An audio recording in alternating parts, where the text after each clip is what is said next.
वैसे दुनिया को मैं बेकार कहा करता था। तब मैं बिछड़े हुए लोगों पे भी हंस देता था। तब मैं बिछड़े हुए लोगों पे भी हंस देता था।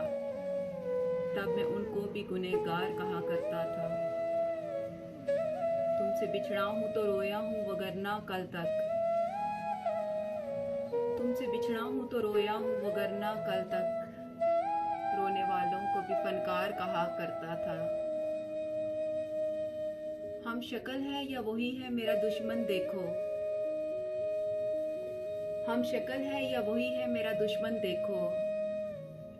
ऐसे एक शख्स को मैं यार कहा करता था।